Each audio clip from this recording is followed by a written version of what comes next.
BTC जि 25 नं BTC बियाब बे बियाबनि सिङाव नैबे दाखालि 2025 मायथाइनि जि फोसावनाय जि मेट्रिकनि फिथाइ बे मेट्रिकनि फिथाइयाव सेथि बिभागाव बा फार्स्ट डिभिजनाव उथ्रिसार जानो हानाय फरायसाफोरखौ बरायनाय जि हाबाफारि बे हाबाफारिखौ दिनै बेवहाय बागानपारानि जि बाथौ थानसालि बेवहाय खुंनाय जादों। बेबायदि हाबाफारिखौ जों 25 नं बागानपारा समस्ति थामहिनबा 25 नं बागानपारा बियाबा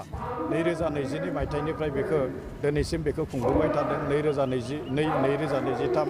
2024 आरो 2025 बेबायदि जि मोनसे हाबाफारि बे हाबाफारिफोराव जोंनि जिखिनि फरायसाफोरनि जिखिनि माने बाहागो लानाय लोगोसे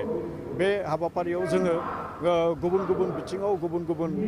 माने आयदायाव रोंगौथि थानाय आलासिफोरखौ जोङो लेंहरो आरो नैबे देग्लायबो 2025 मायथाइनि जि मेट्रिकआव सेथि थाखोआव उथ्रिसार जानो हानाय फार्स्ट डिभिजनाव उथ्रिसार जानो हानाय जि फरायसाफोर बे फरायसाफोरखौ जि बरायनाय हाबाफारि बे बरायनाय हाबाफारियाव तेजपुर इउनिभारसिटिनि प्रफेसार डक्टर जोंसार ब्रह्म बिथाङा सासे बेवहाय माने स्पिकार गेस्ट हिसाबै बेवहाय बाहागो लादों आरो बेनि अनगायैबो नैबे जोंनि बाक्सा जिल्लानि आइएस जहिरुल इस्लाम बिथाङा बेवहाय सासे स्पिकार गेस्ट हिसाबै बेवहाय माने बाहागो लादों आरो गमामायैनो नैबे जिखिनि हाबाफारि बे हाबाफारिनि गेजेरजों गेदेमा सुबुंफोरा बुंनाय बायदि सासे सुबुंनि जिउआ दिंग्रायनो 1 मिनिटनि गोनांथि बा 1 मिनिटआवनो सासे सुबुंनि जिउआ दिंग्रायो आरो बेबायदि माने बेबायदि जे मोनसे बिदिन्थि आरो बेबायदि बिदिन्थिया जोंनि बे ओनसोलावनो दोङो जोंनि गेजेराव गोबांथार बिदिन्थि दोङो आरो बेनो जोंनि नाजानाय थामहिनबा आंनि नाजानाय बे 25 नं बिटिसि जि बियाब बे बियाबनि फरायसाफोरखौ एसे जोङो थुलुंगा होनानै जोङो गावनि जि फैबाय थानाय जिखिनि इयुन जिउखौ जोङो मोजाङै दाहोनो हायो नामा बेबायदि मोनसे नाजानाया जोंनि गेजेराव दोङो आरो बे नाजानायखौनो लानानै नैबे हाबाफारिफोरखौ जोङो खालामदों आरो दिनैनि जि बे हाबाफारियाव जोंहा बागानपारा बियाबनि सिङाव थानाय गासै माने गोजौ फरायसालिनि गाहाय फोरोंगिरि बिथांमोन दोङो बेवहाय माने कलेजनि प्रिन्सिपाल बिथांमोन बाहागो लाफैदो बेवहाय शंकरदेव शिशु निकेतननि प्रधान आचार्य बिथांमोना बाहागो लाफैदों आरो बेवहाय जोङो गुबुन माने गोजौ फरायसालिनि माने जाफुंसार जानाय फोरोंगिरि बिथांमोनखौ जों बेवहाय लेंहरदों आरो बिथांमोनाबो बेवहाय बाहागो लादों आरो दिनैनि जि मोनसे हाबाफारि बे हाबाफारिनि गेजेरजों आं बेखौनो मिजिंथिगोन बेवहाय खालि माने फरायसाफोराल' थुलुंगाखांनाय नङा बेवहाय माने फरायसाफोरनि जिखिनि बिमा बिफा बे बिमा बिफायाबो बेवहाय बाहागो लाफैदों आरो फरायसाफोरनि बिमा बिफायाबो गमामायैनो बेनिफ्राय बे हाबाफारिनिफ्राय थुलुंगानायखौ मोनगोन आं बेखौ मिजिंथिदों आरो बिथांमोननि जि इयुन जिउ बे इयुन जिउआ बेबायदि हाबाफारिफोरनि गेजेरजों मोनसे गोजों इयुन जिउ बानायनो हागोन आंहा मोनसे फोथायनाय आरो मिजिं थिनाय दं। नाङैनो बेनि पास जानाय जि जौखोन्दो उथ्रिसार जानाय जि जौखोन्दो बे जौखोन्दोआ खमायदों आगोलनिख्रुइ थांनाय 2024 मायथाइयाव जों गासै 476 फरायसाखौ जोङो बरायदोंमोन 2025 मायथाइयाव जोङो 313 फरायसाफोरखौ बरायदों जोङो दा बेनिनो सा 8 डिस्टिंसन सा 53 माने स्टार मोननाय आरो बाखि गुबुनफोरा माने फार्स्ट डिभिजनाव पास खालामनाय बे गासै सा 313 फरायसाफोरखौ जोङो दिनैनि बे हाबाफारिफोरनि गेजेरजों बरायदों। बेवहाय नैबे बिटिसिआव 2020 मायथाइयाव जेब्ला प्रमद बर' बिटिआरनि चिफ बिथाङा खुंथायनि जि बिबान बे बिबानखौ लानायनि उनावनो सोलोंथाइखौ लानानै माखासे मानि थांखि बिथांखिखौ बिटिसिनि गाहाय प्रमद बर' बिथाङा माने सुजुदोंमोन आरो बे सुजुनायाव गोबांथार माने माखासे मानि बेवहाय माने डे टु डे एक्टिभिटिस दोङो आरो बे डे टु डे एक्टिभिटिसफोरखौ लानानै मा होननानै बुंदों बे खामानि मावनायनि थाखाय खुंथायनिफ्राय बा सरकारनिफ्राय बेखौ खामानि मावनायनि थाखाय जोङो नुनो मोन्दों 2023 मायथाइयाव जोङो जोंनि बे बिटिआर ओनसोलाव थानाय चिरां जिल्लाया मेट्रिकआव आसामनि मादावनो गिबिसिन जिल्ला हिसाबै 2023आव बियो माने फिथाइखौ मोननो हादों आरो 2024 मायथाइयावबो चिरां जिल्लाया आसामनि मादावनो मेट्रिकआव बयनिख्रुइ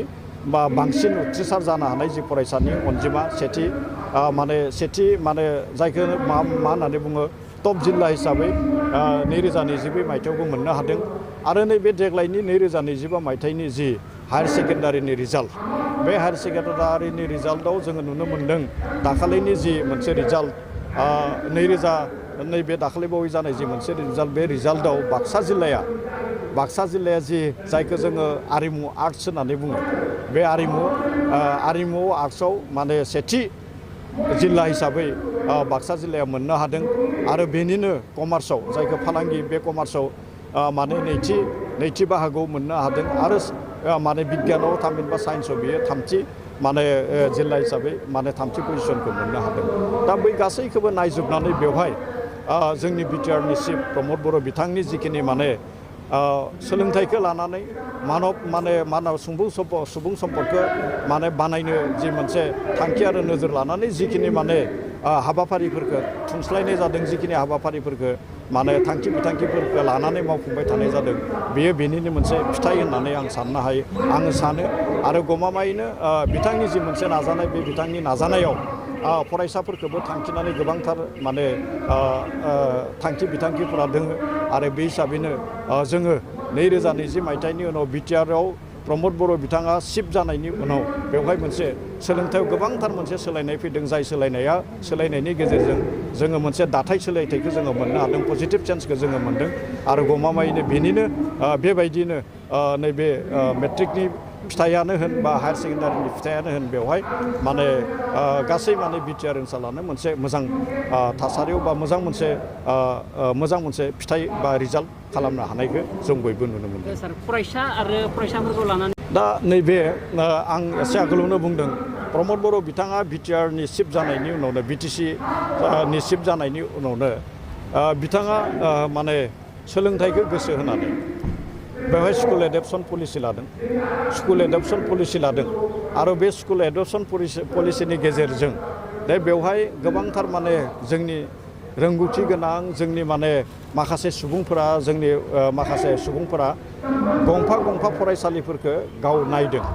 जायखौ एडप्ट खालामनानै बेखौ नायदों सोरबा प्रफेसारा माबेबा मोनसे गुदि फरायसालिखौ नायदों सोरबा सासे इन्जिनियारा माबेबा मोनसे गेजेर फरायसालिखौ नायदों सोरबा सासे माने समाज सिबियारि सुबुङा माबेबा मोनसे गोजौ फरायसालिखौ नायदों आरो बेबायदि मोनसे जि पलिसि बे सरकारनि पलिसि आरो बे सरकारनि पलिसिजों बेखौ जोंनि माखासे माने बिटिआर ओनसोलनि गुबुन बिथिङाव गुबुन माने आयदायाव खामानि मावनानै थाबाय थानाय सुबुंफोरखौ बेवहाय इनभल्भ खालामदों आरो लोगोसे फोरोंगिरिफोरखौ जि मोनसे ट्रेनिं होनाय बिथांमोननि फोरोंगिरिफोरनि जि मोनसे एक्सप'जार बेफोरखौबो माने बिटिआरआव बे सरकारनिफ्राय खालामबाय थानाय जादों आरो बेनि अनगायैबो फरायसाफोरखौ माने मा होनना बुंदों थुलुंगा होनो थाखाय